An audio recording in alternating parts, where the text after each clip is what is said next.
Today, we're talking about how to honor your evolution without cutting everyone off. We're talking spiritual growth, boundaries, and authentic relationships. Have you ever felt like you're outgrowing certain relationships as you grow spiritually? You're healing your old patterns and you're becoming more aligned with your true self. And many people assume that growth means leaving your old relationships behind. But what if the deeper lesson isn't always separation? What if it's learning how to remain authentic, set healthy boundaries, and stay rooted in your truth without abandoning yourself or others? In this video, I'm going to share how to navigate relationships that may no longer fully align with who you're becoming while honoring your evolution with wisdom, love, and self respect. In this video, you'll learn why spiritual growth can create tension in your relationships, how to tell the difference between misalignment and toxicity, the role of boundaries in an authentic connection, how to stop people pleasing and remain true to yourself, and why not everyone has to understand your journey, and how to stay rooted in love without shrinking your truth.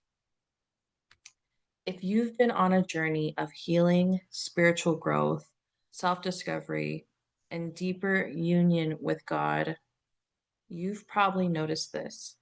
As you change, your relationships change too. Sometimes friendships fade, your family dynamics shift, and you no longer resonate with conversations, habits, or ways of being that once felt completely normal to you. And while it's true that some relationships naturally fall away during periods of growth, today I want to talk about something that I don't hear discussed enough. How do you honor your evolution without cutting everyone off? Because somewhere along the way, many people began to believe that if someone doesn't align with you anymore, then that relationship must end. We must cut them off, go no contact, and move on with our lives. But in my experience, growth is often far more nuanced than that. Not every relationship that feels uncomfortable is meant to end, and not every difference is a sign of misalignment. Not every person who's on a different path from you needs to be removed from your life or villainized. Sometimes the invitation isn't separation, it's learning how to remain authentically yourself within the relationship. Let's talk about that. So, why growth creates tension in relationships? The first thing to understand is that growth will naturally create contrast, especially for people who are not growing at the speed or the capacity that you may be. And when you're healing your self abandonment and reclaiming who you are, returning to your wholeness, you begin noticing where you've been abandoning yourself, where you've been people pleasing, where you've been shape shifting to fit in the room, to fit into the crowd. So when you're learning boundaries, you begin noticing where there were none. When you're becoming more authentic, you start recognizing all the places, again, that you've been performing, pleasing, shrinking yourself. So the relationship may not have changed. You have changed on the inside. And because you've changed, you now see things differently. And this is why people often feel the strong urge to create distance from everyone around them during these periods of growth. Because suddenly everything feels misaligned. It can feel disorienting. It can feel triggering. It feels uncomfortable. But before assuming a relationship has run its course and that it must end, it's important to ask yourself, is this relationship truly unhealthy?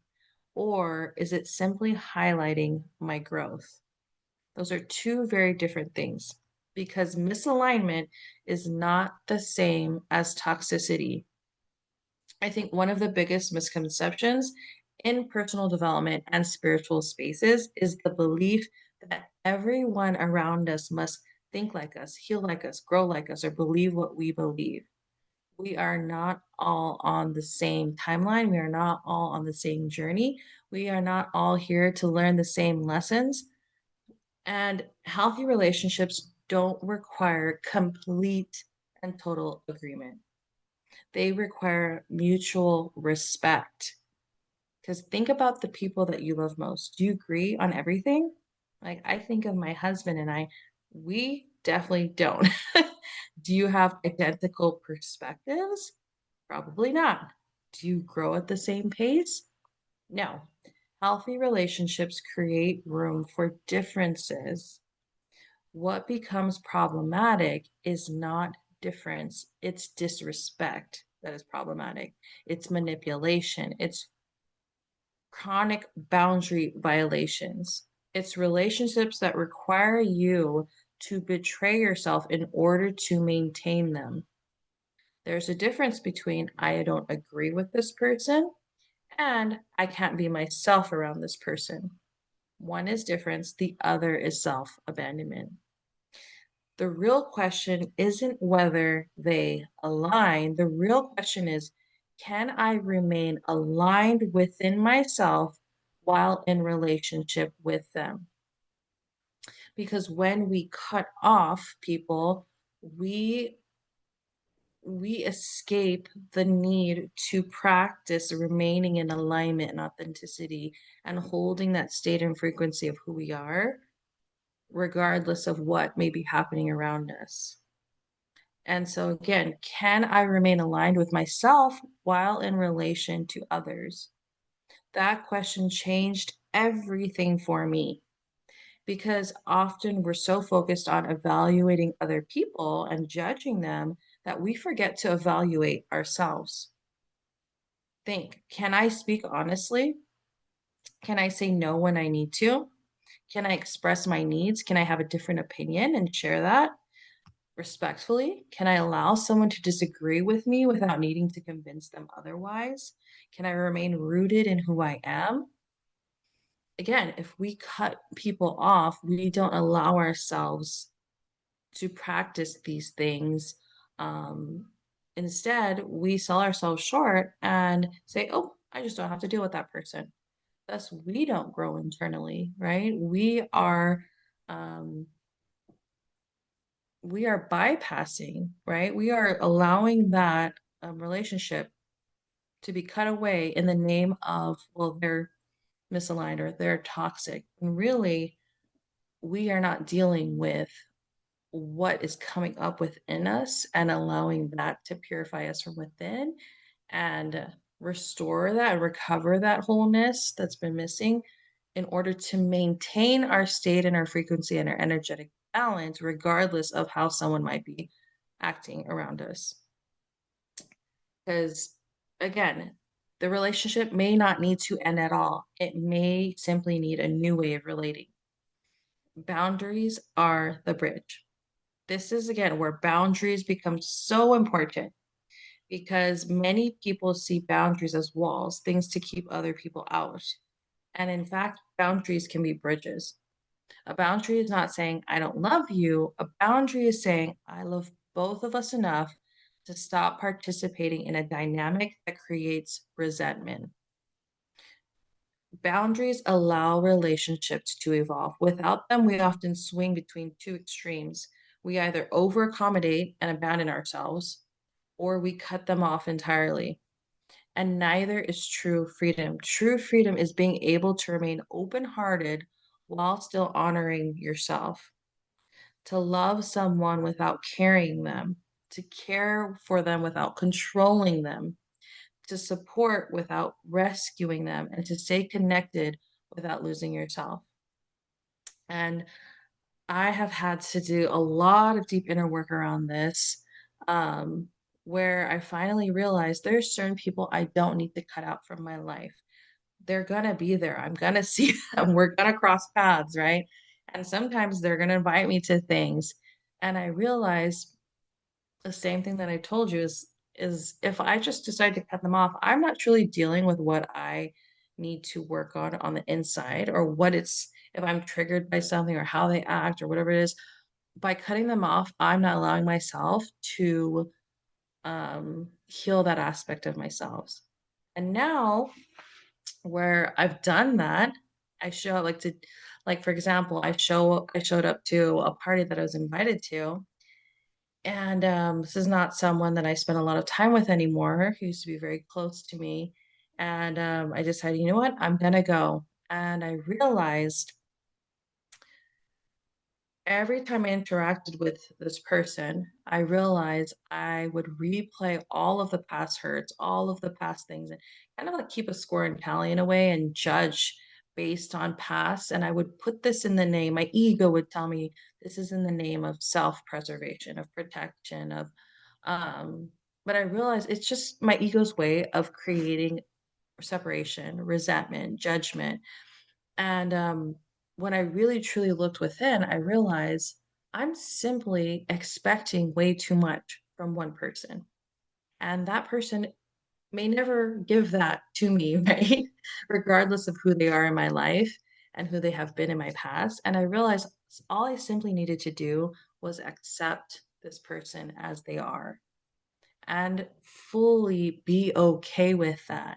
And whatever was coming up with not being okay with that, I had to heal that aspect within me to allow that to be at peace with that. And once I did that, I was able to show up at that party. I was able to participate in things. I was able to have discussions with other people and not abandon myself to fit in and not abandon myself to want to be accepted and to be loved. I just showed up truly as I am, participated in how I wanted to, and enjoyed the experience. And after less than a few hours, I was ready to go. And so I left. And it was simple as that. And the energy felt clear. There was no cords, there was no outsourcing of all my energy.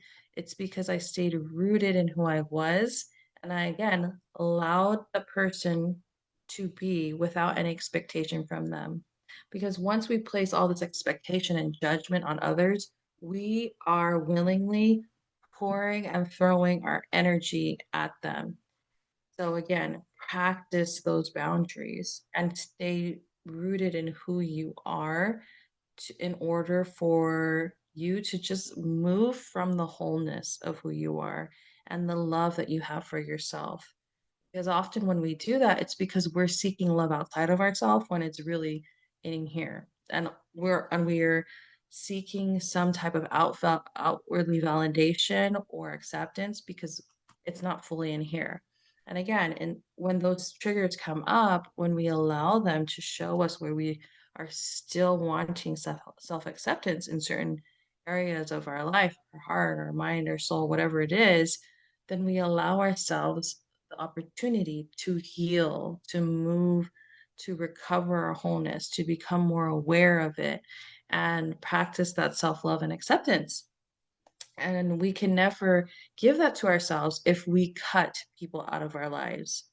If we immediately are triggered and labeled someone toxic and cut them out of our lives, because fundamentally we are one, right? And other people are mirrors holding up to us something that we need to see within ourselves. So most of it often than not, it's not the person, it's your reaction to the person's existence that's going to tell you a lot about yourself. So again, let people be where they are. This is one of the hardest lessons I've had to learn, is that not everyone is supposed to understand your journey, and they don't need to. I realize it's not between you and them, it's between you and God, right? When we're passionate about our growth, our healing, our spirituality, our faith, it's natural that we want people that we love to see what we see. We want them to understand, we want them to grow, we want them to wake up, and we just truly want to help them, right? But the truth is that every soul has its own timing, and we need to trust that divine timing. Every person has their own lessons. Every person is on their own journey with God. Your job is not to force awareness on others. Your job is not to convince, and it's not to carry someone else's evolution. Your responsibility is to remain faithful to your own. because sometimes love looks like speaking truth, and sometimes love looks like practicing silence. Sometimes love looks like stepping back, and other times it looks like staying present without trying to change anyone. And spiritual discernment and maturity is knowing the difference. So, what honoring your evolution actually looks like? Honoring your evolution doesn't mean becoming someone completely different. It means becoming more fully yourself. It means showing up honestly, authentically, and trusting your inner authority and guidance system. It means speaking when you'd normally stay silent. And it means saying no when you'd normally say yes. And it means choosing authenticity over approval. And perhaps most importantly, it means allowing other people the same freedom that you've given yourself. So it's the freedom to evolve, the freedom to disagree, the freedom to choose differently, to practice that free will, to be exactly where they are. Because just like we are healing and integrating and growing and expanding, so are others in their own way, in their own timing. And who are we to judge that process? We simply need to show up as we would like to be. And I'll share one more story about this is along with that same lines of what I was telling you about when I went to that party. I realized I was telling my husband about this. I realized every time I replay the past hurt or replay what happened or replay this and that, um, I I further ingrain into my mind, body, heart, and soul a person who is judgmental, who is resentful, who is negative, because I'm practicing that whenever I do that. And so immediately I became aware of it and I realized, wow, I'm pouring again all my energy to create and manifest this reality of becoming someone who keeps tabs, judgmental, replays passwords. Is that really what I want for myself? And I realized the answer is no. And so I realized I truly needed to just release those past things that have happened because they're not even here anymore. Like the past is not here anymore. And so I realized instead of using my energy to do that, it doesn't matter what the other people are doing around me. I simply need to focus within.